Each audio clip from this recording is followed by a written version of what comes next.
और सद्भावना वाले ताने बाने से चिढ़ है। कैसे way the idea of India के खिलाफ काम कर रहे हैं। लोकसभा में राहुल गांधी के आज के भाषण से बीजेपी खैर मना रही होगी कि अच्छा हुआ कल राहुल गांधी ने भाषण नहीं दिया। कल वंदे मातरम पर लोकसभा में चर्चा थी और दरअसल आज वंदे मातरम पर राज्यसभा में चर्चा हो रही है और शायद इसीलिए खैर मना रही होगी बीजेपी की कल राहुल गांधी ने भाषण नहीं दिया वंदे मातरम पे। अगर कल भी भाषण देते तो क्या होता। आप जानते हैं कि कल लोकसभा में वंदे मातरम पर चर्चा हुई थी जिसमें राहुल गांधी ने भाषण नहीं दिया तो बीजेपी उसे मुद्दा बना रही थी, जबकि प्रियंका गांधी के भाषण से ही बीजेपी हिल चुकी थी। वहीं आज फिर से संसद के दोनों सदनों में यानी लोकसभा और राज्यसभा में बीजेपी बुरी तरह घिर गई। बीजेपी के साथ साथ आरएसएस और चुनाव आयोग की भी घेराबंदी विपक्ष ने कर दी। ये तमाम चीजें आप लोगों ने देखी हैं और इन सब के बीच राहुल गांधी ने जो आज अपने भाषण की शुरुआत की है, जरा वहीं से करते हैं कि क्या कुछ कहा है राहुल गांधी ने, इसको देखते हैं और फिर चर्चा को आगे बढ़ाते हैं। सुनिए जरा राहुल गांधी लोकसभा में क्या कह रहे हैं। And I'd like to conclude by saying that the biggest anti-national act you can do is vote chori. There is no bigger anti-national act that you can do than vote chori. Because when you destroy the vote, you destroy the fabric of this country. You destroy modern India, you destroy the idea of India. So I'd like to conclude by saying vote chori is an anti-national act and those across the aisle are doing an anti-national act. तो सुन लिया आपने, यहां राहुल गांधी ने साफ साफ कहा है कि वोट चोरी जो है वो एंटी नेशनल एक्ट है। और आप जानते हैं कि कल से लेकर आज तक बहुत कुछ यहां सदनों में, दोनों सदनों में हो चुका है। राहुल गांधी ने यहां जो बातें कही हैं और उसमें भी चुनाव आयोग को लेकर जो राहुल गांधी ने घेराबंदी की है उसमें कहीं ना कहीं बीजेपी घिरी हुई है। लेकिन उससे पहले जरा थोड़ा सा आपको ले चलना चाहता हूं राज्यसभा में। आज राज्यसभा में वंदे मातरम पर चर्चा हुई जिसमें मल्लिकार्जुन खड़गे ने बीजेपी को आईना दिखा दिया, तो वहीं इधर लोकसभा में चुनाव सुधारों पर चर्चा की शुरुआत हुई थी। बीजेपी ने तो तय कर लिया था कि शीतकालीन सत्र यानी ये जो विंटर सेशन चल रहा है इसमें भी एसआईआर पर बहस नहीं होने देगी, लेकिन विपक्ष की मांग के आगे उसे झुकना पड़ा और चुनाव सुधार के नाम पर चर्चा शुरू हुई, जिसमें वोट चोरी पर बीजेपी को कई बार घेर चुके राहुल गांधी ने आज नए सिरे से हमला किया और वोट चोरी को राहुल गांधी ने सबसे बड़ा एंटी नेशनल एक्ट बता दिया। राहुल गांधी ने सदन के उस तरफ बैठे लोगों को यानी सत्ता पक्ष पर वोट चोरी का इल्जाम लगाते हुए अपने भाषण को खत्म किया और इससे पहले उन्होंने बीजेपी और आरएसएस के पूरे गेम प्लान को समझाया कि कैसे आरएसएस की विचारधारा को थोपने के लिए काम किया जा रहा है। राहुल गांधी ने गांधी जी की यानी महात्मा गांधी की हत्या का जिक्र करते हुए कहा कि उनके सीने में 3 गोलियां उतारने के बाद अब देश की संस्थाओं पर कब्जा किया जा रहा है। विश्वविद्यालयों के वाइस चांसलर यानी वीसी की नियुक्ति विचारधारा के मुताबिक होने लगी है। अपने मन का चुनाव आयुक्त चुनने के लिए मुख्य न्यायाधीश को नियुक्ति प्रक्रिया में शामिल करने का कानून बदल दिया गया। राहुल गांधी ने बताया कि चुनावी धांधली के सबूत देने के बावजूद कोई कार्रवाई नहीं हुई। इस दौरान राहुल गांधी ने हरियाणा की वोटर लिस्ट में ब्राजीलियन मॉडल का चेहरा होने की घटना भी याद दिलाई तो ओम बिरला भड़क गए। आइए जरा ये भी देख लेते हैं। Second, we have a Brazilian woman who appears 22 times on the voter list of Haryana. Please. No. 22 times this lady appears. एक मिनट प्लीज। आप नेता प्रतिपक्ष है, मैं इस तरीके से सदन की कार्रवाई नहीं चलने दूंगा। कितनी अजीब बात है दोस्तों कि कायदे से बिरला जी को इस बात पर भड़कना चाहिए था कि वोटर लिस्ट में विदेशी मॉडल का चेहरा आया तो कैसे आया, लेकिन इसकी जगह वो राहुल गांधी को टोकने लगे और राहुल गांधी के साथियों को टोकने लगे, विपक्ष को टोकने लगे। यही बीजेपी के काम का तरीका है जिसकी पोल आज राहुल गांधी ने सदन में खोली। राहुल गांधी से पहले मनीष तिवारी ने चर्चा की शुरुआत की तो उन्होंने भी कहा कि मुख्य चुनाव आयुक्त और निर्वाचन आयुक्तों की नियुक्ति वाली चयन समिति में प्रधान न्यायाधीश यानी सीजेआई को, चीफ जस्टिस ऑफ इंडिया को शामिल क्यों नहीं किया गया है। मनीष तिवारी ने 3 मांगे लोकसभा में रखी हैं। पहली मांग है कि इलेक्शन कमीशन के अधिकारियों के चयन की प्रक्रिया बदला जाए, दूसरी मांग है एसआईआर बंद हो, और तीसरी मांग है कि चुनाव से पहले सरकार जो पैसे भेजती है यानी जो फ्रीबीज का चलन हो गया है यह बंद किया जाना चाहिए, यह लोकतंत्र के खिलाफ है। आइए जरा सुनते हैं मनीष तिवारी ने चर्चा की शुरुआत करते हुए क्या कुछ कहा है, सुनिए। और आज मैं बहुत खेद के साथ कहना चाह रहा हूं कि देश भर में एसआईआर पे चर्चा है, कई प्रदेशों में एसआईआर हो रहा है, पर मैं बहुत जिम्मेवारी से यह बात कह रहा हूं कि चुनाव आयोग के पास कानूनी तौर पर एसआईआर करवाने का कोई औचित्य नहीं है। और मैं आपको पढ़ के सुनाना चाहता हूं, जो रिप्रेजेंटेशन ऑफ पीपल्स एक्ट है 1950, उसमें चुनाव आयोग ये कहती है कि उनको जो अधिकार है वो सेक्शन 21 से मिलता है। मैं 21 पढ़ के सुनाना चाहता हूं। The electoral roll for each constituency.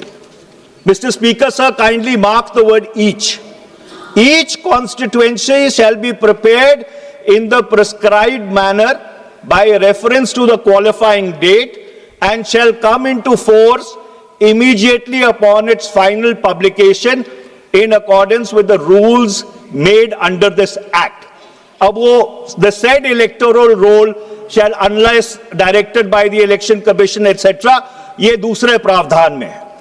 अब तीसरे प्रावधान में रिप्रेजेंटेशन ऑफ पीपल्स एक्ट का जो कानून है जो इस सदन ने बनाया है वो कहता है notwithstanding anything contained in subsection 2, the election commission may at any time, for reasons to be recorded in writing, direct a special revision of the electoral roll for any constituency, not every constituency, for any constituency or part of a constituency in such manner as it may think fit. आगे कानून ये कहता है जो इस सदन ने बनाया है, provided that subject to the other provisions of this act, the electoral roll for the constituency, एक particular constituency, as is in force at that point in time of issue of any such direction, shall continue to be in force until completion of the special revision so directed. अध्यक्ष, इसका क्या मतलब है?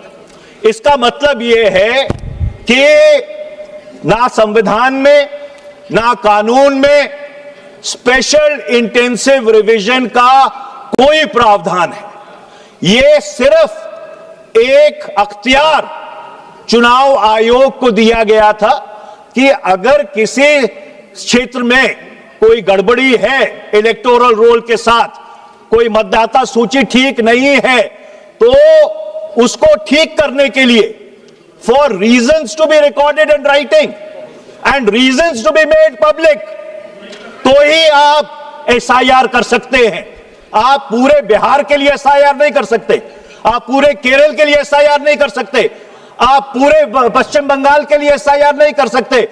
आप SIR अगर करना चाहते हैं तो हर कॉन्स्टिट्यूएंसी में, हर चुनाव क्षेत्र में अलग अलग जो आपको खामियां लगती हैं, उन खामियों को रिकॉर्ड करके इन राइटिंग उसको सार्वजनिक करके फिर आप कर सकते हैं। मैं सर तो सुन लिया आपने, यहां मनीष तिवारी ने कहा है कि चुनाव आयोग के पास कानूनी तौर पर एसआईआर करने का कोई अधिकार नहीं है। चुनाव आयोग कहता है कि उन्हें एसआईआर कराने का अधिकार सेक्शन 21 से मिलता है, रिप्रेजेंटेशन ऑफ पीपल एक्ट 1950, 1951, 21 धारा 21/3 से।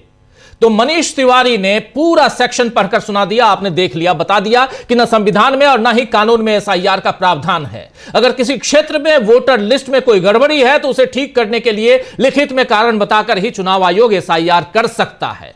तो अभी सरकार को यह सदन में बताना चाहिए कि कौन कौन से निर्वाचन क्षेत्र में कौन कौन सी खामियां उनको मिली और क्यों एसआईआर की जरूरत पड़ी। आपको बता दूं कि विपक्ष की तरफ से अखिलेश यादव ने भी आज कांग्रेस का साथ देते हुए एसआईआर में गड़बड़ी की बात की और साथ ही इलेक्ट्रॉनिक वोटिंग मशीन यानी ईवीएम का मुद्दा भी उठाया। आइए जरा सुनिए अखिलेश यादव इस मसले पे क्या कह रहे थे सदन के अंदर। इलेक्शन बैलेट पेपर से होना चाहिए और इसलिए होना चाहिए कि बहुत प्रश्न लग रहे हैं, बहुत उंगली उठ रही है, इलेक्ट्रॉनिक चीजों पे बहुत सवाल खड़े हो रहे हैं और केवल भारत के अंदर लोकतंत्र में नहीं, दुनिया के लोकतंत्र में। और ये जो लोग कुछ कह रहे हैं इलेक्ट्रॉनिक की बात और टेक्नोलॉजी की बात कर रहे हैं, मैं उनसे कहना चाहता हूं कि भारत और जर्मनी की तुलना कर लें, भारत और अमेरिका की तुलना कर लें, भारत की और जापान की तुलना कर लें, हम कहां खड़े हैं।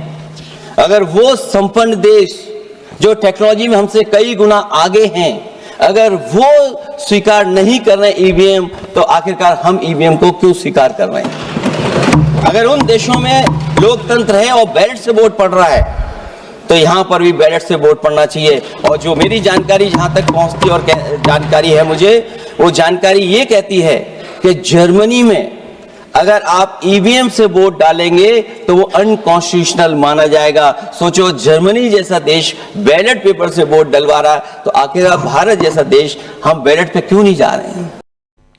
तो सुन लिया आपने, जर्मनी अगर डलवा रहा है अपने यहाँ वोट और ईवीएम से वोट डालने पर अनकॉन्स्टिट्यूशनल कहलाता है, तो यहां क्यों नहीं।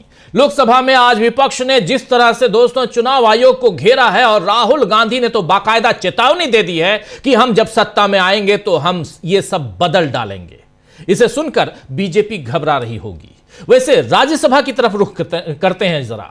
राज्यसभा में भी बीजेपी की हालत आज अच्छी नहीं रही, क्योंकि कल प्रधानमंत्री नरेंद्र मोदी और आज अमित शाह ने इमरजेंसी यानी आपातकाल का जिक्र कर आरोप लगाया कि वंदे मातरम के 100 साल होने पर देश को बंधक बनाया गया।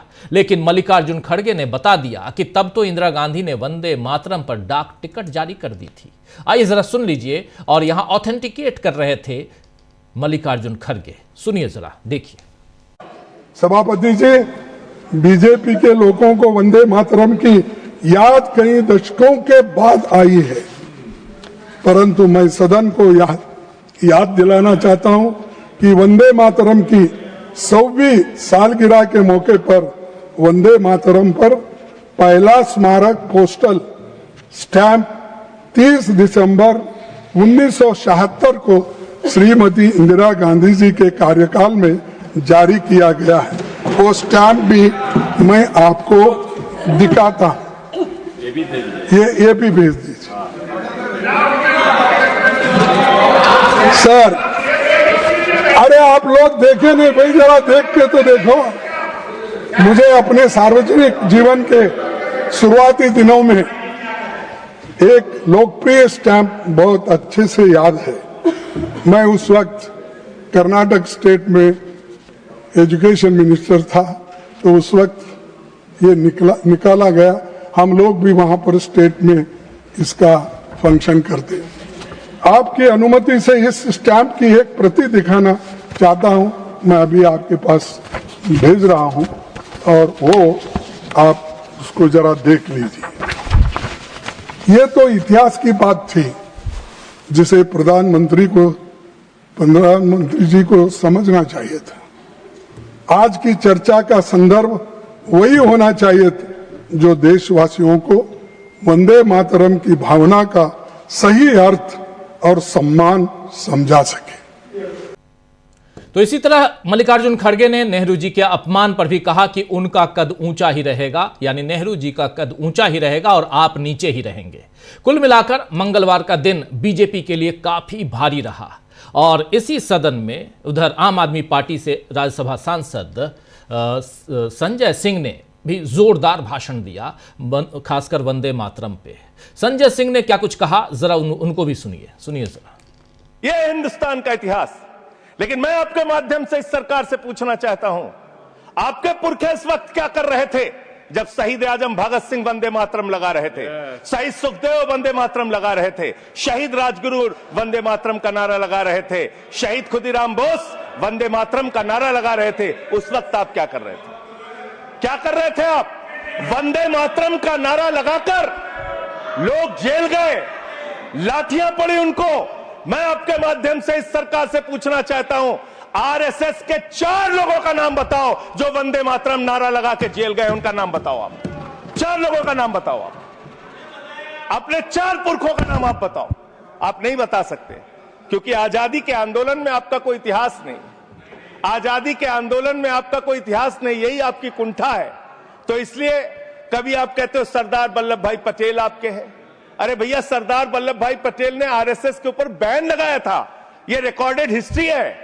और जब 18 महीने जेल में रखा गया आरएसएस के लोगों को राष्ट्रपिता महात्मा गांधी की हत्या के अपराध में, जब उनको छोड़ा गया, बैन हटाया गया, तो उसमें शर्त लगाई कि आप राष्ट्रीय ध्वज को मानेंगे, यानी कि आप तिरंगे झंडे को भी नहीं मानते थे। आपने 52 साल तक हिंदुस्तान का तिरंगा झंडा आरएसएस के मुख्यालय पे नहीं फहराया सर, नहीं फहराया। और 3 लोगों ने आरएसएस के मुख्यालय पर जब ये झंडा फहराया, उन तीनों के नाम मैं पढ़ रहा हूं, विजय, उन्मत, दिलीप, इन तीनों लोगों के खिलाफ आरएसएस ने एफआईआर दर्ज कराई। किस अपराध में? कि हमारे दफ्तर में तिरंगा क्यों फहरा दिया। और कितने साल तक मुकदमा लड़े? 13 साल तक मुकदमा लड़े। यह है आपकी असलियत। आप तिरंगे का विरोध करते हैं, भारत के राष्ट्रीय ध्वज का विरोध करते हैं। जो लोग तिरंगे और राष्ट्रीय ध्वज का विरोध कर सकते हैं, वो भारत माता के सच्चे सपूत नहीं है, वो नहीं है हमारे निगाह में। और मैं आपको बताता हूं सर,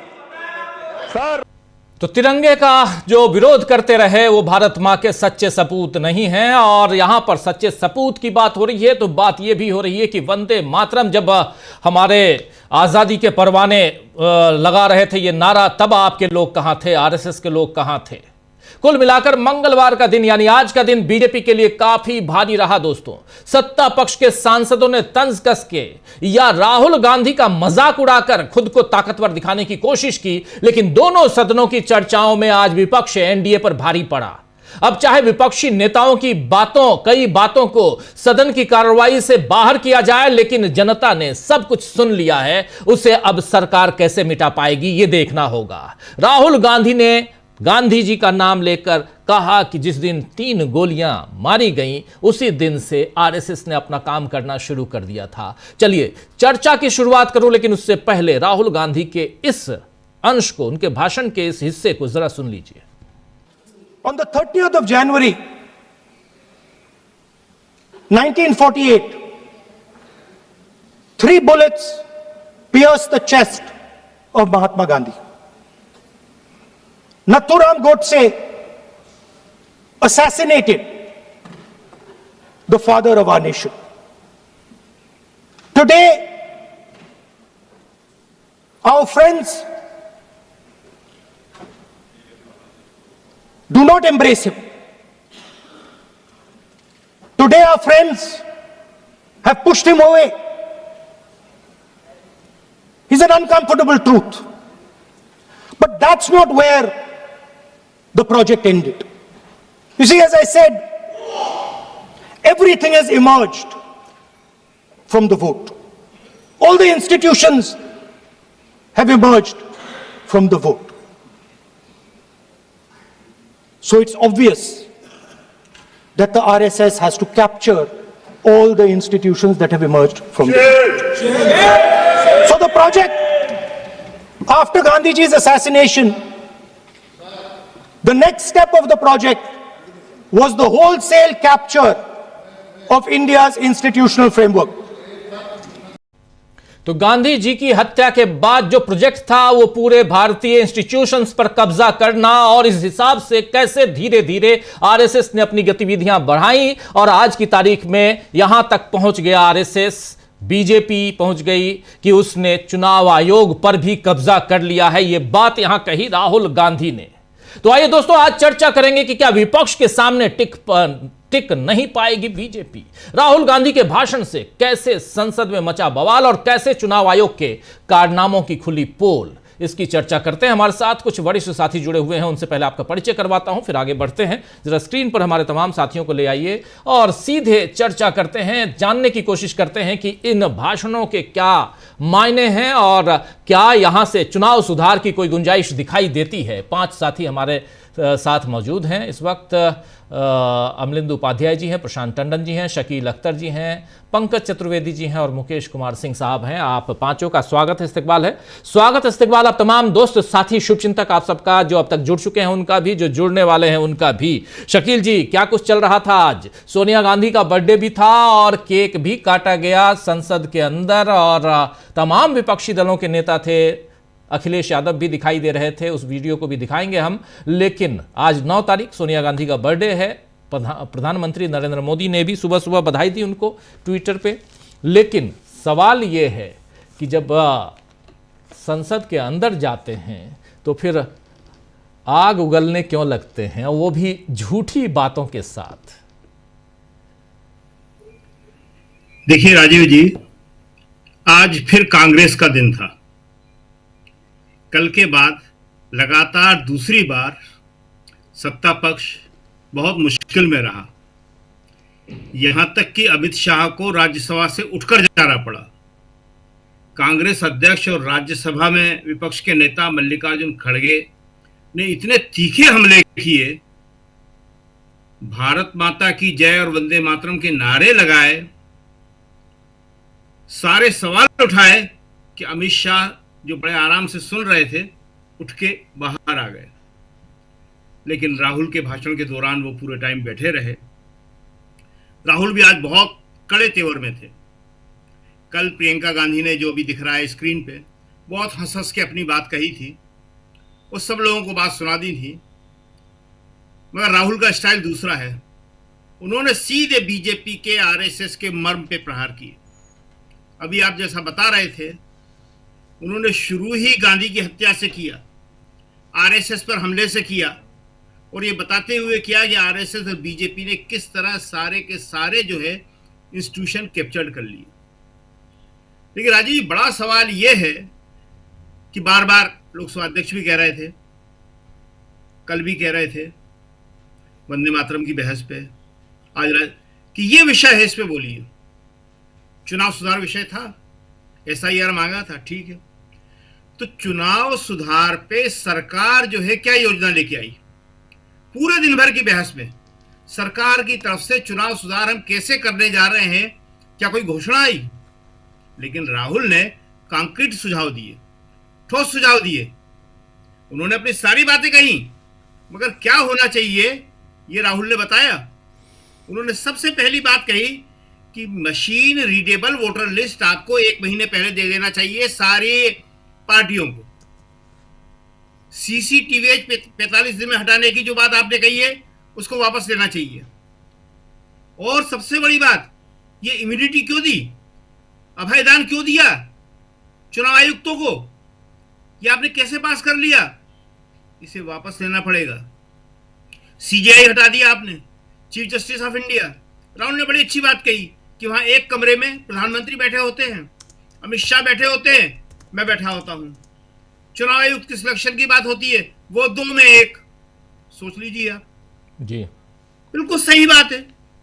सीजीआई होते थे पहले, प्रधानमंत्री होते थे, मतलब नेता लोकसभा और नेता प्रतिपक्ष, और CGI chief justice of India. तो वो वापस होना चाहिए।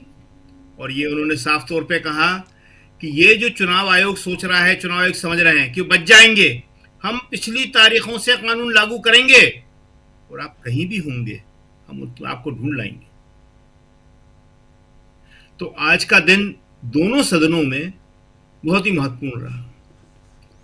लोकसभा के अंदर तो राहुल गांधी के भाषण के दौरान बहुत शोर मचाने की कोशिश करी उन्होंने, लोकसभा अध्यक्ष भी बोले, यहां तक कि केसी वेणुगोपाल से उनकी थोड़ी सी बहस भी हो गई।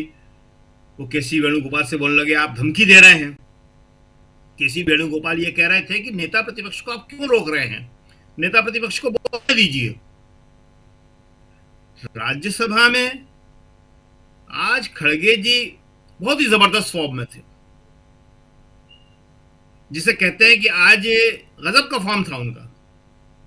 जब उन्हें रोकने टोकने की कोशिश करी सत्ता पक्ष ने, तो भारत माता जय के नारे लगाने लगे, वंदे मातरम के लगाने लगे, सारा विपक्ष उनके साथ लगाने लगा।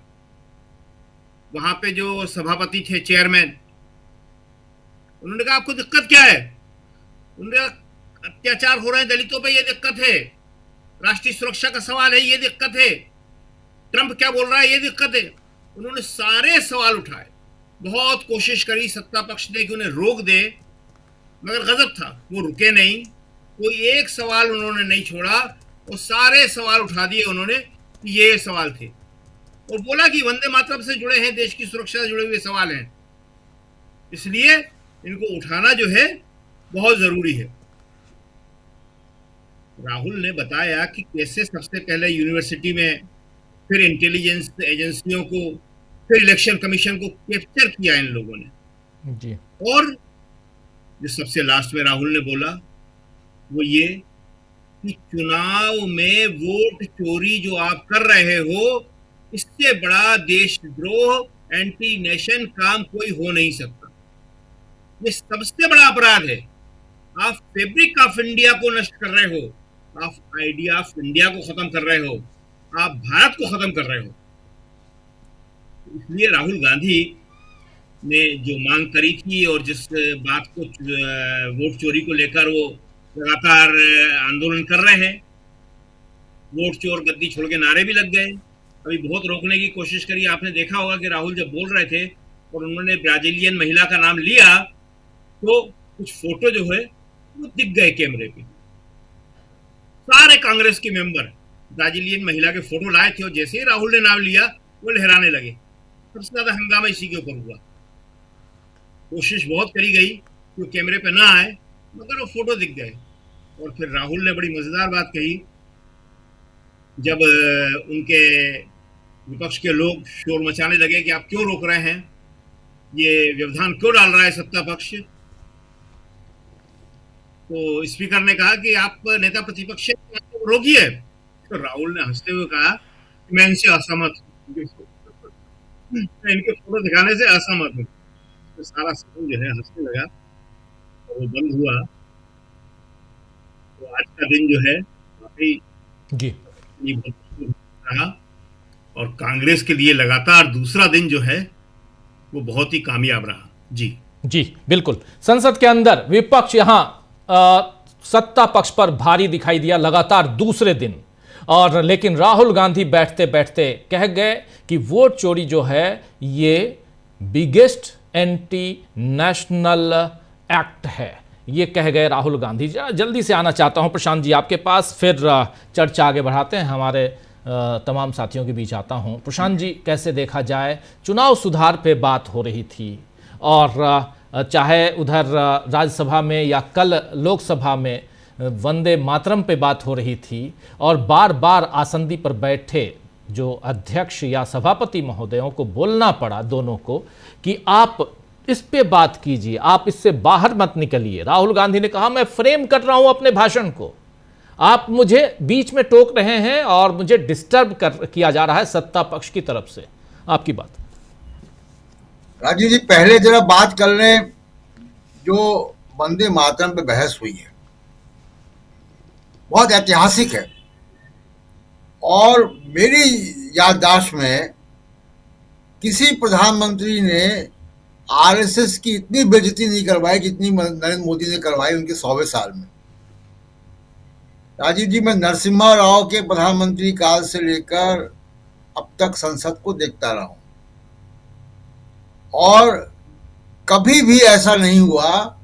बहुत सारे मुद्दे आए डिबेट में, बाबरी मस्जिद का मुद्दा डिबेट में आया, तमाम और मुद्दे आते रहे, लेकिन कभी भी वाजपेयी जब प्राइम मिनिस्टर थे तब भी ऐसा कोई मुद्दा नहीं लाया गया, प्रवोक नहीं किया विपक्ष को किसी ने भी कि आरएसएस के फ्रीडम स्ट्रगल में जो उनका रोल नहीं था वो उजागर हो जाए। नरेंद्र मोदी के वंदे मातरम के डिबेट में आरएसएस के 100वें साल में जितनी संसद के अंदर आरएसएस की बेइज्जती हो गई, इतनी पहले संसद में कभी नहीं हुई। भविष्य के इतिहासकार के लिए, भविष्य में कोई पीएचडी करेगा आरएसएस पे या फ्रीडम मूवमेंट में, तो उसके लिए पुख्ता मसाला मटेरियल अब पार्लियामेंट के आर्काइव में मौजूद है। पहली बार ऐसा हो रहा है कि आरएसएस का फ्रीडम स्ट्रगल में रोल नहीं था, इनके लोगों ने वंदे मातरम के नारे नहीं लगाए, इन्होंने झंडे का अपमान किया।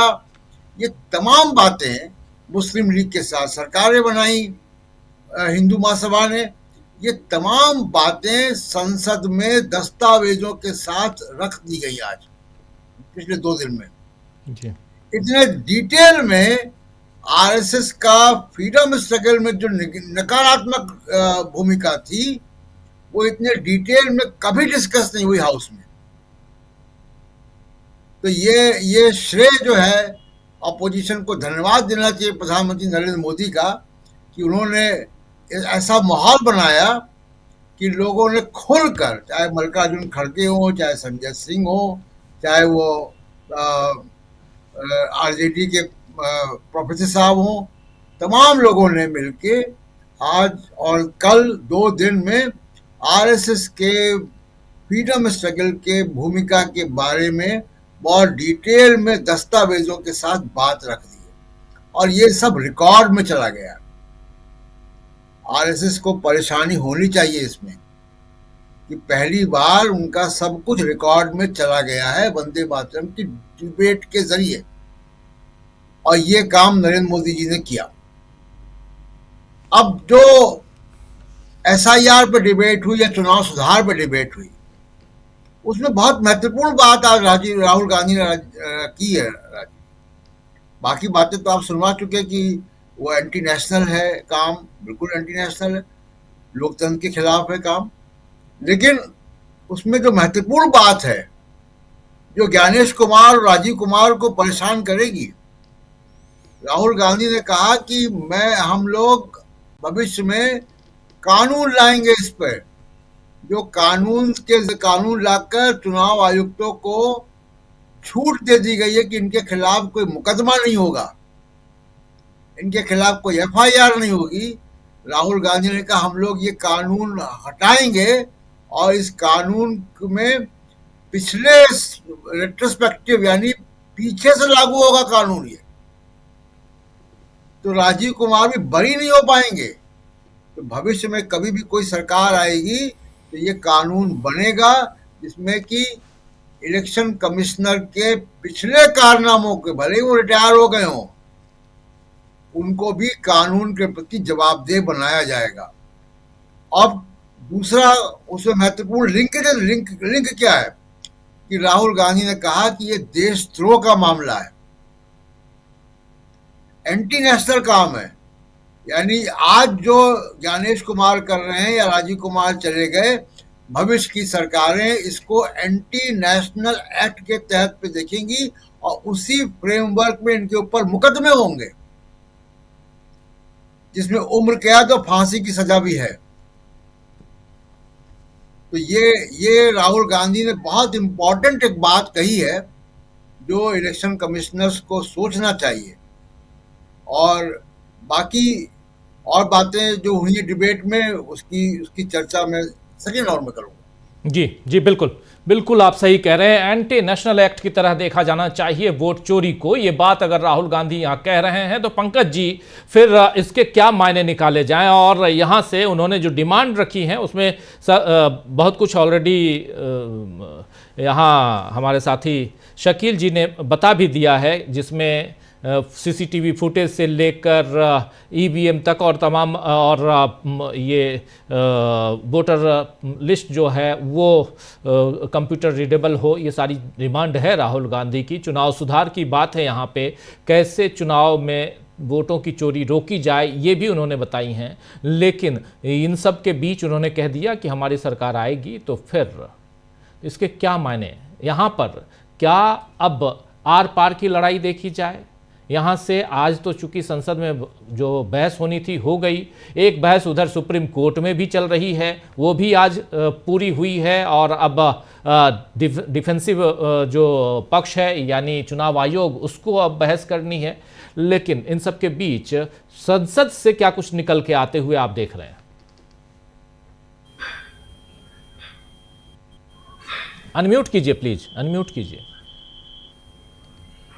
आई थिंक सो जी आ रही। हाँ, चुनाव सुधार की जो बात है वो तो सन 1984 और उससे पहले से लगातार चलती गई है। गोस्वामी कमेटी की रिपोर्ट से लेकर बहुत सारी ऐसी रिपोर्ट्स हैं जिसमें ये बात हुई कि भारत में चुनाव सुधार की जरूरत है। लेकिन चुनाव सुधार का मूल क्या हो? देखिए, भारतीय जनता पार्टी चुनाव सुधार का जो मूल है वो शुरू करना चाहती है एक देश एक चुनाव से, जबकि कांग्रेस ने आज बहुत स्पष्ट किया कि चुनाव सुधार की शुरुआत तभी हो सकती है जब एक सशक्त, बेहतर और निरापद मतदाता सूची हो। तो ये तय है कि इसके बीच में ये मसला फंसा हुआ है। वो तो सभी लोगों ने सुना कि राहुल गांधी ने जो 3 मुख्य मुद्दे उठाए कि भाई आपको चीफ जस्टिस ऑफ इंडिया पे भरोसा क्यों नहीं है, आपने उनको मेंबर क्यों नहीं रखा, या आप उन लोगों को इम्यूनिटी क्यों देना चाहते हैं, या फिर सीसीटीवी के जो डिलीशन के आदेश हैं उसके पीछे आपकी साजिश क्या है। लेकिन सबसे बड़ी चीज है कि आप एक बेहतर मतदाता सूची तैयार करने के लिए क्या कर रहे हैं। इससे पहले बीजेपी के पास जवाब है कि बेहतर मतदाता सूची तैयार करने के लिए एसआईआर हो रही है, लेकिन एसआईआर चुनाव आयोग द्वारा किया गया गैर कानूनी कृत्य है। इसके बारे में मनीष तिवारी ने बहुत बिंदुवार बताया। मैं आपको अपने दर्शकों को बताना चाहूंगा, मुझको ऐसा लगता है, जैसी मेरी सोच है, कि एसआईआर जो है वो वास्तव में चुनाव आयोग का कार्य है। चुनाव आयोग करवा रहा है। चुनाव आयोग स्वतंत्र इकाई है। यदि चुनाव आयोग स्वतंत्र इकाई है, चुनाव आयोग की जिम्मेवारी एसआईआर कराना, तो कल गाजियाबाद में चीफ मिनिस्टर और डिप्टी चीफ मिनिस्टर ने एसआईआर के कार्यों की समीक्षा क्यों की? उनको तो हक नहीं है एसआईआर के कार्यों की समीक्षा करने का। एसआईआर के कार्यों की समीक्षा करने का हक तो चुनाव आयोग को, और चुनाव आयोग का रिप्रेजेंटेटिव डीएम है। तो इस बात से बहुत स्पष्ट हो रहा है कि नाम इसका भले ही एसआईआर हो, लेकिन इसके अंदर पूरी तरीके से आरएसएस और बीजेपी दखल कर रही है।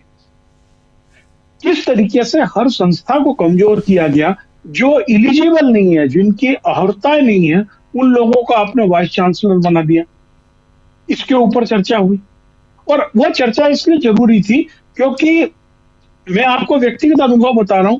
2007 में कराची में एक डिस्कशन में, जब पाकिस्तान में था मैं, तो वहां पर जर्मनी के काउंसिलर जनरल थे, साथ में कुछ सिंध असेंबली के चेयरमैन थे, ये सब लोग थे। मैंने उनसे एक सवाल पूछा कि चूंकि एक बुक फेयर के उद्घाटन भाषण में उन्होंने 2 बार इंडिया का नाम दिया कि इंडिया Y2K में आगे आ गया, इस टाइप का। तो मेरे मन में जिज्ञासा, आप एक बताइए, हम दोनों देश एक साथ आजाद हुए, दोनों देशों की ब्यूरोक्रेसी और आर्मी एक साथ अलग अलग हुई, प्रॉपर्टी का विभाजन हुआ, जनता भी एक मिजाज की थी, फिर आप पिछड़ क्यों गए? तो उस व्यक्ति का कहना था कि आपके देश में पंडित नेहरू थे, जिन्होंने बहुत सारे महकमे बनाए, विभाग बनाए, इदारे बनाए, और सबको काम करने की अलग अलग स्वतंत्रता दी, और एक संस्था दूसरी संस्था के अपन निगाह रखे जिससे वो डिक्टेटर ना हो जाए, इसका आपके यहाँ व्यवस्था थी। यानी असल में हिंदुस्तान के लोकतंत्र की ताकत हमारी बहुत सारी संस्थाएं और संस्थाओं का स्वतंत्र कार्य करना था। लेकिन दुर्भाग्य है कि भारतीय जनता पार्टी ने सभी संस्थाओं को, सभी निकायों को काम करने की जगह अपना गुलाम बना लिया, वहां पर अपेक्षाकृत कम योग्य लोगों को बिठाया और अपने एजेंडे को इम्पोज किया। ठीक यही घटना जब ये इन्होंने चुनाव आयोग के साथ कर दी है, तो आज हम लोग इसका नतीजा सामने देख रहे हैं। कभी भी चुनाव आयोग के ऊपर इतनी बदनामी के थिगड़े नहीं हुए, और आप ऐसा कह नहीं सकते कि जिस पार्टी को 12 करोड़ वोट मिले हों या जिस विपक्ष को मिलाकर 16 करोड़ वोट मिले हों, उन सबके प्रतिनिधि झूठ बोल रहे हैं और अखरे आप ही सच बोल रहे हैं। आप उनको क्यों बचाना चाहते हैं? इस देश में किसी के लिए इम्यूनिटी नहीं है। यदि आपसे कोई अपने पद पे रहते हुए आपने कोई गलत कृत्य किया है, तो रिटायरमेंट के बाद बहुत सारे लोगों को सजा हुई है। अभी एक विसिल ब्लोअर थे जो मोदी के खिलाफ थे, प्रदीप शर्मा, उनको भी आपने रिटायरमेंट के कितने साल बाद सजा दे दी। संजीव भट्ट को रिटायरमेंट के, प्रदीप शर्मा का केस 41 साल पुराना है, संजीव भट्ट का भी ऐसे ही पुराना केस है। तो फिर 41 साल और 21 साल वाले केस की जगह यदि चुनाव आयोग का कोई अधिकारी अपने पद का अवैध तरीके से उपयोग करता है, तो उसे सजा से बचाने की आपकी मंशा क्या है? और आप उसके सिलेक्शन में चीफ जस्टिस को क्यों नहीं रखना चाहते? ये संस्थाओं को कमजोर करने की जो प्रक्रिया है, उसके बीच में चुनाव सुधार नहीं हो सकते हैं। और जब डिजिटल इंडिया की बात है, डिजिटल वर्ल्ड है, तो आपको कंप्यूटर रीडेबल मतदाता सूची देने में दिक्कत क्या है? उसकी कौन सी ऐसी तकनीकी दिक्कत है जिसके कारण आप नहीं कर रहे हैं? आजकल कोई ऐसा दिक्कत भी नहीं है, बड़े बड़े क्लाउड्स बने हुए, आप उस पर डाल दीजिए, सब लोग उसको एक्सेस कर सकते हैं, आपको किसी को अलग अलग देने की जरूरत नहीं है। देश का हर व्यक्ति देखे कि मेरा पड़ोस में कौन वोटर है। तो इसके अंदर इनकी जो नीयत खराब है, इससे बहुत स्पष्ट है कि चुनाव सुधार की बात करना इनके लिए वैसा ही है जैसे वंदे मातरम के लिए ये इनके प्राण निकले जा रहे थे। जिस देश के अंदर इतनी बड़ी बड़ी समस्याएं, मैं आपको बताऊं कि कल महाराष्ट्र विधानसभा में चर्चा में समझ में आया कि केवल 8 महीने में विदर्भ और मराठवाड़ा 2 क्षेत्रों में 1183 किसानों ने आत्महत्या कर ली है। पूरे देश में 7 से 8 लाख लोग एयरलाइन संकट के कारण सड़कों पर थे, जिनका सामान नहीं मिल रहा है। और इतने बड़े क्राइसिस के बीच में आप वंदे मातरम पे चर्चा करा रहे हैं। वंदे मातरम ऐसा कोई मुद्दा ही नहीं है जिसके ऊपर एक मान्यता है। पूरा देश एक है, पूरे देश की आजादी की लड़ाई उसके झंडे, उसके बोल के तले लड़ी गई। हर आयोजन में, कम से कम कांग्रेस के हर आयोजन में तो नियम है कि 1901 के बाद में कोई भी ऐसी कांग्रेस की अधिवेशन नहीं हुआ जिसके अंदर वंदे मातरम का गान नहीं हुआ। और 1905 में तो सरला रानी चौधरानी जब गा लिया था तो उसे विश्व का नाम मिल गया था। तो भाई वंदे मातरम पे आपको 10 घंटे देने की क्या जरूरत थी? जो मुद्दे थे, आप चुनाव सुधार की बात कर रहे हैं, एसआईआर पे अलग से क्यों नहीं चर्चा कर रहे हैं? तो यह बात तय है कि कल और आज वंदे मातरम, उसके बाद में जो चुनाव सुधार के ऊपर जो बातचीत हो रही है, उसके अंदर विपक्ष की, खासतौर पे कांग्रेस की प्रस्तुति बहुत सशक्त रही है।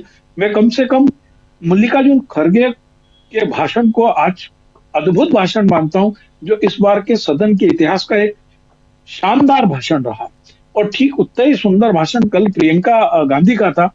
यह जो भाषण है, भारत के संसद में कैसी बहस हो और कैसी चर्चा, उसके मानक है, जिसके अंदर कोई व्यक्तिगत आरोप नहीं है, कोई उसके अंदर तथ्य है, प्रमाण है, और वो बता रहे हैं कि हम इस चर्चा को क्यों कर रहे हैं। तो मुझे लगता है कि एक अच्छे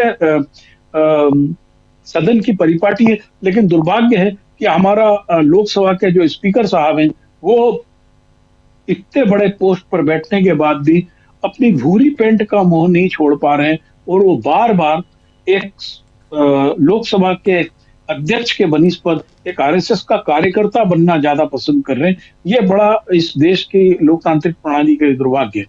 जी राजीव जी। जी बिल्कुल। हमारे साथ अनिल सिन्हा जी भी जुड़ गए। अनिल जी, आपका स्वागत है इस कार्यक्रम में। मुकेश जी, जल्दी से पहले आपके पास आता हूं। मुकेश जी, कैसे देखा जाए आज के और खासकर चुनाव सुधार पर भाषणों को? और उसमें भी मनीष तिवारी ने शुरुआत की, राहुल गांधी के भाषण, आधे घंटे के भाषण को कैसे देखते हैं आप? भाषण बहुत बढ़िया था। ये बात हमसे पहले भी कई लोग पैनल में कह चुके हैं।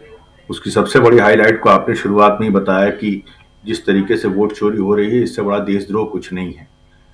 लेकिन इस बहस का एक और पहलू है, और मैं उसकी तरफ आपको ले चलना चाहता हूं कि जिस चुनाव सुधार को केंद्र में रख के, उसे फोकस में रख के बात हुई, पूरी बहस हुई, चर्चा हुई, वक्ताओं ने बहुत अच्छी बातें कही, उसको टुकड़े टुकड़ों में आपने भी बताया। लेकिन मैं जरा सा एक बार उसे सिरे से पिरोना चाहता हूं। दर्शकों को उससे, मेरी नजर में मुझे लगता है कि दर्शकों को उससे फायदा होगा। विपक्ष की तरफ से जो सुझाव दिए गए चुनाव सुधार को लेकर के, उसमें क्या क्या सुझाव, मैं उनकी बात करना चाहता हूं। जैसे राहुल गांधी ने कहा कि हमको, विपक्ष को, सबको 1 महीने पहले जो है वो मशीन रीडेबल डाटा मिलना चाहिए। जैसे मनीष तिवारी ने कहा कि चुनाव आयुक्तों का जो चयन करने का तरीका है, उसको और ज़्यादा ट्रांसपेरेंट और ज़्यादा इंक्लूसिव बनाया जाना चाहिए। उसमें राज्यसभा के भी विपक्ष के नेता को एक जगह मिलनी चाहिए, ताकि 2 लोग सरकार के हों, 2 लोग विपक्ष के हों, और फिर एक व्यक्ति जो भी पदेन मुख्य न्यायाधीश होगा, भारत का प्रधान न्यायाधीश होगा, उसको, सीजीआई को, उसको भी उसमें रखना चाहिए। उसको फर्दर सुधारने की बात कही। एक महत्वपूर्ण बात बहुत महत्वपूर्ण बात, मैं आपके यहाँ डीवी लाइव पे पहले भी कई बार जब चुनाव के बारे में बातें हुई हैं तो मैं कहता रहा हूं, उसको आज मनीष तिवारी ने फिर उठाया कि अगर आप ईवीएम पे टिके रहना चाहते हैं तो भी ये बहुत जरूरी है, आज वक्त की मांग है कि आप वीवीपैट की सारी पर्चियों की काउंटिंग करवाएं। क्योंकि उसी का दूसरा पहलू ये है कि उन्होंने जब ये कहा कि भाई आपको ये 6 राज्यों में चुनाव होने हैं, आप इन पे वोटर उस बैलेट पेपर पे चुनाव करवा लीजिए। यही बात अखिलेश यादव ने कही, बैलेट पेपर के हम कतई पक्ष में नहीं है। बहरहाल अगर चुनाव आयोग या सरकार इस जिद पे अड़ी रहती है तो भी इनका जो सुझाव है वो चुनाव को और पारदर्शी बनाएगा और बेहतर बनाएगा। लेकिन जो बातें नहीं हुई, दुर्भाग्य है इसका, विपक्ष की तरफ से भी नहीं उठाया गया और सत्ता पक्ष का खैर मैं भी आपको बताता हूं। चुनाव में जो बेशुमार पैसा खर्च हो रहा है उसको कैसे रोका जाए, इस पे कोई चर्चा नहीं। चुनाव में जो आपराधिक पृष्ठभूमि के लोग हैं उसका कोई मुद्दा नहीं उठा। ये दुर्भाग्य है। शायद आगे उठे, शायद लोग राज्यसभा में उठे, अभी तो वहां भी ये चर्चा होनी है, लेकिन इन बातों को होना चाहिए था। सीसीटीवी फुटेज की बात राहुल गांधी ने उठाई, बिल्कुल सही। यानी जो बातें सरकार विपक्ष की तरफ से उठाई गई कि चुनाव सुधार के लिए इन चीजों को बेहतर किए जाने की जरूरत है, दुर्भाग्य है कि सरकार की ओर से किसी भी बात का, सरकार की ओर से, विपक्ष की ओर से, सत्ता पक्ष की ओर से सत्ता पक्ष की ओर से जो भी वक्ता थे उनमें से किसी ने भी इनमें से किसी भी बात को एड्रेस नहीं किया। सिवाय इसके मैंने बहुत विस्तार से जो लीड वक्ता थे बीजेपी के चौबे जी, उनको मैंने विस्तार से सुना। सिवाय गड़े मुर्दे उखाड़ने के कुछ नहीं। जी हाँ, पहले बहुत सारी खामियां थी, बहुत सारी खराबियां थी, समय समय पर ठीक की जाती रही हैं, समय समय पर नई खामियां भी पैदा होती रही हैं, लेकिन आज के समय की जो चुनौती है, क्या उसको देखते हुए कोई कंस्ट्रक्टिव बात होनी चाहिए थी? कतई नहीं दिखी। एसआईआर गैर कानूनी है, सुप्रीम कोर्ट आज तक ये बात नहीं समझा पाया, जब आज तक ये बात निश्चित नहीं कर पाया। कानून पढ़ के सुना दिया, आपने भी सुनाया अपने दर्शकों को, मनीष तिवारी ने जो सुनाया। यानी सबसे दुखद बात यह है कि संसद के अंदर जो सकारात्मक चीज निकल के आनी चाहिए कि हाँ भाई हमने चर्चा की, या जो अच्छे सुझाव आए हम उन पर गौर करेंगे, हम उसको आगे ले जाएंगे, उसकी जगह घुमा फिरा करके खाली सत्ता पक्ष की जिनके पास नंबर से उनकी मंशा क्या थी कि हम राहुल गांधी को बोलने न दें, बोलने में व्यवधान डालें। कल से हम देख रहे हैं, वंदे मातरम की चर्चा हो तो या चुनाव सुधार की चर्चा हो तो आसन पे बैठे हुए व्यक्ति को एक ही बात कही गई है, विषय पे बात करें, विषय पे बात करें, विषय पे बात करें। जी, आपको जब मर्जी आए तब आप विषय से, सत्ता पक्ष को जब मर्जी आए तब विषय से चाहे जहां चले जाएं, लेकिन ये बात करें विषय पे। अरे भाई, विषय की ही बात हो रही है। बहुत बढ़िया बात कल किसी ने कही वहां संसद में, लोकसभा में, कि जब हम वंदे मातरम की बात करते हैं तो हम उस भारत माता की बात करते हैं जिसके तमाम ज्वलंत इश्यूज हैं, उन पे बातें होनी चाहिए। प्रियंका गांधी ने उस बात को कितने अच्छे ढंग से पिरोया। ये वंदे मातरम क्या खाली नारा लगाने के लिए है कि भारत की जनता के लिए, जो असली भारत माता है, उसके लिए किन इश्यूज पे हमें ज्यादा गौर करने की जरूरत है, हमें उसको हाई प्रायोरिटी में लेने की जरूरत है। लेकिन कहां है वो फलसफा, वो सोच, वो विचार, वो चिंतन कहां है? हाँ, एक बात जरूर नागवार है, राहुल गांधी के भाषण के समय जब कांग्रेस के लोगों ने वो पिक्चर दिखाना शुरू किया तो वो सीधे सीधे आसन को प्रोवोक करने की घटना थी, उससे बचा जाना चाहिए था। इसीलिए राहुल गांधी को यह कहना पड़ा कि मैं इनके साथ नहीं हूं। उससे अपने को कोई हासिल नहीं होना है। विपक्ष को भी समझना चाहिए कि इस तरह की हरकतें, छोटी हरकतों से कोई फायदा नहीं होता। सदन को चलाने वाले व्यक्ति की मजबूरी होती है, उसको वहां पर इंटरवीन करना ही पड़ेगा। आप नहीं कर सकते, सदन की प्रक्रिया में ये बातें लिखी हुई है, लिहाजा उससे बचा जा सकता था। जिस ब्राजीलियन महिला की बात हो रही है, जो बात राहुल गांधी उठा रहे हैं, उसकी तस्वीर लोगों की आंखों में रची बसी है साहब, किससे छिपी हुई है। जिस आदमी को भी खबरों की जानकारी है, खबरों, न्यूज और करंट अफेयर्स में जिसका भी इंटरेस्ट है, वो हर व्यक्ति को पता है वो ब्राजील की महिला जिसकी फोटो वहां आई थी। लिहाजा ये कमी विपक्ष की थी, कांग्रेस के लोगों की थी, उन्हें इससे बचना चाहिए था। बहरहाल जो बात राहुल गांधी ने कही, शानदार बातें हैं, लेकिन सवाल यह है ना कि भैंस के आगे बीन बजाए भैंस नहीं पकड़ाई। यहां सुनने वाला कौन है, समझने वाला कौन है? क्या सत्ता पक्ष में बैठे हुए लोगों में कहीं से भी हमें ये विवेक दिखता है? हाँ साहब, हम चीजों को बेहतर बनाना चाहते हैं, हम विपक्ष के सुझाव, उनके मशवरे पे एग्जामिन करना चाहते हैं। कहीं कोई दृष्टि नहीं दिखी, सिवाय लांछन लगाने के। वंदे मातरम में तो खैर, वंदे मातरम को लेकर के तो बहुत सारी बातें हमसे पूर्व वक्ताओं ने भी कही हैं, अभी यहाँ पैनल के लोगों ने कही, लेकिन घुमा फिरा के उसमें निकला क्या? आप दिखाना क्या चाहते हो, बताना क्या चाहते हो? जब प्रियंका गांधी ने एक बात को क्रिस्टल क्लियर कर दिया, ये तारीख है, ये डेट है, पहले 2 स्टंजा लिखे गए, बाद में बाकी स्टंजा लिखे गए और उपन्यास में डाले गए आनंद मठ पे। उसके बाद क्या कहने को बचा सिवाय इसके कि हाँ साहब आप ये साबित करें कि प्रियंका गांधी गलत कह रही। लेकिन अमित शाह तो ऐसी कोई तैयारी करके आए नहीं थे। जो बातें कल वहां नरेंद्र मोदी बोल रहे थे वही बात राज्यसभा में अमित शाह बोल रहे थे, जिन बातों का कोई आधार नहीं, जो जिसमें कोई सत्यता नहीं। लेकिन आपको ये दिखाना और बताना है कि नहीं साहब हम वंदे मातरम को बड़ा प्यार करते हैं और कांग्रेस के लोगों ने वंदे मातरम के साथ बड़ा अत्याचार किया, जबकि आपका कोई ट्रैक रिकॉर्ड ऐसा नहीं है। कोई आपका ट्रैक रिकॉर्ड ऐसा नहीं है जिसमें कि ये लगे कि साहब वंदे मातरम के प्रति आपने ये तरीका अपनाया था, देश के नेशनल सिंबल्स के प्रति, तिरंगे के प्रति, जनगण के प्रति।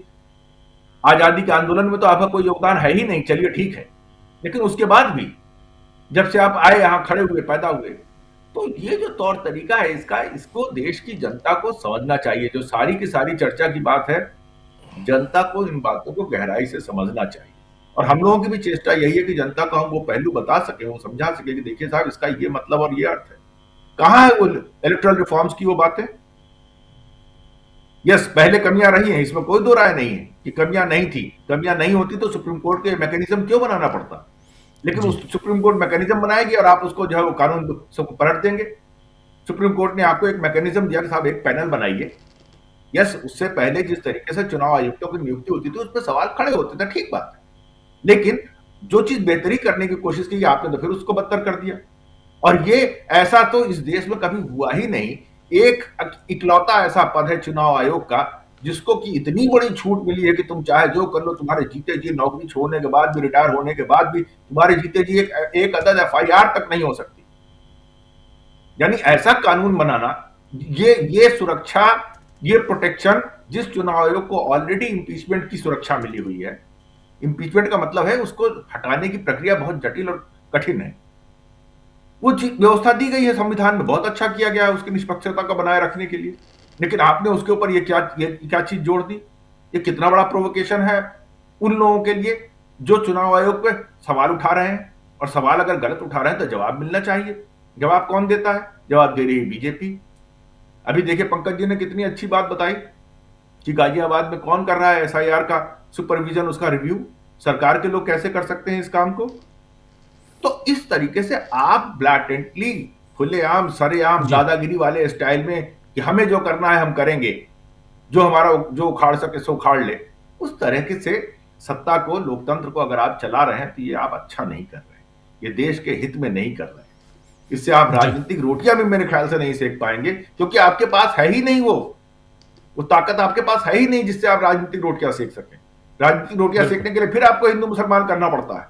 जी राजीव जी, बिल्कुल बिल्कुल आप सही कह रहे हैं कि राजनीतिक रोटियां सेकने के लिए, और खासकर लेकिन 2 दिनों में ये साफ समझ में आ रहा है कि सत्ता पक्ष यहाँ चाहे वो वंदे मातरम पे बहस हो या चुनाव सुधार पे बहस हो, लेकिन दोनों बहसों में सत्ता पक्ष यहाँ बैकफुट पर नजर आया। आपने भी देखा अनिल जी इस पूरे 2 दिनों के, और ख़ासकर आज का चुनाव और चुनाव सुधार की बात यहाँ बहुत ज़रूरी है।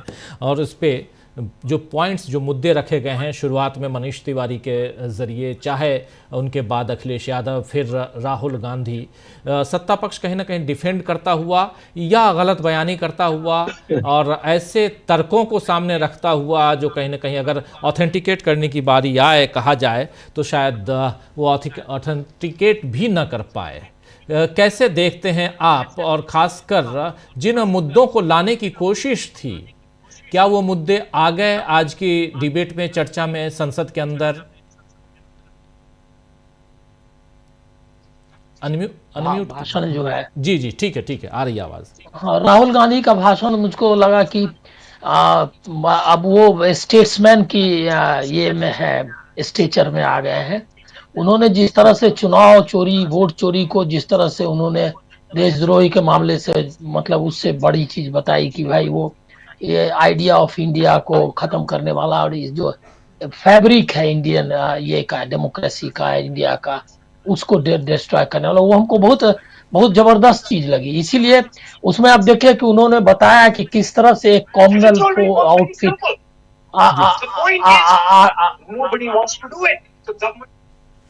ये कोई आवाज आ रही है? हाँ, तो ये RSS और बीजेपी जो कॉमनल फोर्सेस है, इन लोगों ने किस तरह से गांधी जी की हत्या की और उसके बाद जो है इंस्टीट्यूशंस को कैप्चर कर रहे हैं, वाइस चांसलर्स का अपॉइंटमेंट किस तरह से कर रहे हैं। मतलब ये जो कॉमनल और जो ये है फोर्सेस जो है उसने कैप्चर कर लिया है इंडिया को, उसका ये आउटकम है। वो डिटेल्स तो उन्होंने बताया ही और मनीष तिवारी और बाकी लोगों ने रखा ही है। जो चुनाव सुधार के मामले में वो लगातार वो डिबेट आ रहा है, लेकिन उसको उससे ऊंचाई पर ले गए। ये एक स्टेट्समैन क्वालिटी होती है कि जो पूरा जो सिस्टेमिक फेलियर है जो इंडियन डेमोक्रेसी का, जो सिस्टम में जो इंस्टीट्यूशनल कोलैप्स है, उसके साथ उन्होंने जोड़ा। उसी का एक पार्ट है जो इस तरह से कर रहे हैं और डायरेक्ट अटैक किया। ये बहुत ही मतलब इमेजिनेटिव और इंपॉर्टेंट था। पूरा का पूरा जो ये क्रिएट हुआ कि डेमोक्रेसी, आप एक चुनाव, वोट चोरी, जो ये सब है, ये अल्टीमेटली किस तरफ ले जा रहा है देश को, इस तरफ। वो सिर्फ चुनाव सुधार वाला जो दिक्कत क्या हुई, आप देखिए कि 2 दिन के डिबेट में मैं देख रहा हूं वंदे मातरम और ये दोनों में क्या हुआ कि दोनों में इन लोगों को लग रहा था कि इनको ये कर देंगे, मतलब हिप हिप हुर्रे जो हमारे यहाँ बोलते हैं वो कर देंगे, लेकिन हुआ नहीं। वंदे मातरम में ऐसा मामला था कि वंदे मातरम में उनका इतिहास साथ नहीं देता है। मैं एक चीज पॉइंट आउट बहुत लोग नहीं करते हैं, ये आपको ध्यान रखना चाहिए कि नेशनलिज्म और फासिज्म एक साथ है पूरी दुनिया में, लेकिन आरएसएस एक यूनिक आउटफिट है जिसका कि नेशनलिज्म के लिए कोई सेक्रीफाइस नहीं है। ऐसा नहीं था, जैसे हिटलर भी है फर्स्ट वर्ल्ड वॉर में बाकायदा फाइट किया वो जर्मन सेना का सैनिक के रूप में, और उसको एक लेजिटिमेट उसके पास ये था, क्लेम था जो जर्मन नेशनलिज्म है उसके बारे में। मुसोलिनी के साथ भी ऐसा है, लेकिन इंडिया में एक अकेला ऑर्गेनाइजेशन है जो क्लेम नेशनलिज्म का करता है, लेकिन उसके पास उसके लिए कोई आधार नहीं है, नो सेक्रीफाइस। और 37 में जब ये वंदे मातरम के इशू चल रहे थे तो वो जो है मुझे ये स्कूल बना रहे थे, मिलिट्री स्कूल बना रहे थे, जिसमें के जो ब्रिटिश इंडिया कमांडर था उसको बुला रहे थे उसको उद्घाटन के लिए। तो इनका जो कोलैबोरेशन है, फिर मुस्लिम लीग के साथ इन्होंने कोलैबोरेट किया। तो ये जो हिस्ट्री है इनका, ये किसी तरह से नेशनलिज्म को, राष्ट्रवाद को एप्रोप्रिएट करने, उसको कब्जा करना उनके लिए मुश्किल है।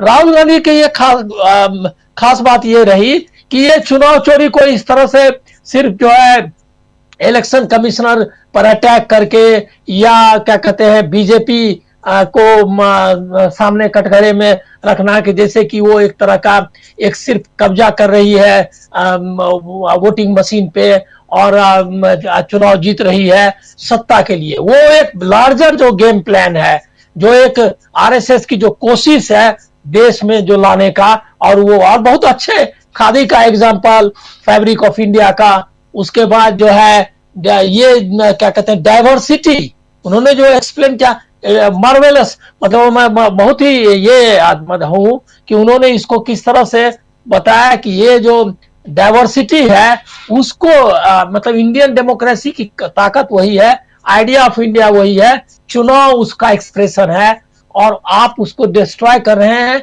मतलब वो अटैक जो फाइट है असल में जो आइडिया ऑफ इंडिया के खिलाफ और एक कम्युनल हिंदू जो हिंदू राष्ट्र है उसके कंसेप्ट, उसको उस कंसेप्चुअल लेवल पे ले गए, ये है। और मैं देख रहा था कि उसमें बाकी जो डिटेल्स है वंदे मातरम के मामले में उनका साथ नहीं देता है। मैं एक और चीज लोगों को बताना चाहता हूं कि जिस पर लोगों का ध्यान नहीं जाता है, वो ये है कि आप सुभाष चंद्र बोस की जो चर्चा हुई कि कैसे सुभाष चंद्र बोस और नेहरू और ने मिलकर ये अंत में कांग्रेस के से जो फैसला हुआ कि दो ही जो उसका शुरू वाला जो रहेगा ये वंदे मातरम का। इससे अलग आप देखिए कि आजाद हिंद फौज की जब सरकार बनी तो सरकार में उन्होंने वंदे मातरम को नहीं चुना इसके लिए, नेशनल एंथम के लिए। उनका जो ऑफिशियल नेशनल एंथम बनाया उन्होंने वो भारत भाग्य विधाता जो है, जो जनगण मन है, उसके आधार पर उसको भी नहीं लिया, क्योंकि वो एक लैंग्वेज बंगाल का या एक अलग लैंग्वेज मतलब जो संस्कृताइज्ड ये था उसको हिंदुस्तानी में अनुवाद कराया और शुभ सुख चैन जो है, और पूरा जनगणमन का 2 पैरा नहीं, पूरा का पूरा जनगणमन को अनुवाद, एक उसका एक नया वर्जन अनुवाद पर उसके आधारित बल किया और वंदे मातरम को नहीं चुना क्योंकि वो कम्युनलिज्म के मामले में सेंसिटिव थे। उनको मालूम था कि सेकुलर ये के लिए अगर वंदे मातरम को लेना वो उचित नहीं होगा, उन्होंने बल्कि डिस्कार्ड ही किया, उन्होंने जनगणमन को प्रेफर किया। ये एक इंपॉर्टेंट है और वो लगातार देखते थे। तो ये सेकुलर वंदे मातरम का भी डिबेट है, उसमें भी आप देखिएगा क्या कि एक बड़े लार्जर स्केल पर चीजें खुलने लगी है। तो मुझको लग रहा है क्या कि ये जो उनकी कोशिश थी कि वंदे मातरम का ये लटका के, मतलब उसके साथ जोड़ करके एसआईआर के विवाद को, के मुद्दे की चर्चा को वो कोई जीत हासिल कर लेंगे, वो मुझको लगा कि उसको डिफीट किया अपोजिशन पार्टी और कांग्रेस ने। ये बहुत इंपॉर्टेंट है। और एसआईआर के मुद्दे पर सब लोगों ने अपने अपने एक्सपीरियंस, लेकिन राहुल गांधी का हमको लगता था कि एक रियल जो फाइट है, आइडियोलॉजिकल फाइट, उस प्लेन पर ले गए और यही असली लड़ाई है। क्योंकि आप इस डिटेल्स में जाते रहिए कि क्या कहते हैं, सीजेआई को आपने क्यों नहीं बनाया, एक इलेक्शन कमिश्नर को नियुक्ति उसका जो है मतलब निष्पक्ष ढंग से और एक ईमानदार ढंग से होनी चाहिए। ये सब आप मुद्दे उठाते रहेंगे, लेकिन जो बेसिक बात है, जिसमें वाइस चांसलर वगैरह की चर्चा करके बेसिक बात यही है कि आरएसएस आपके इंस्टीट्यूशंस पर कब्जा कर रहा है, आपका मीडिया सब पे कब्जा कर रहा है।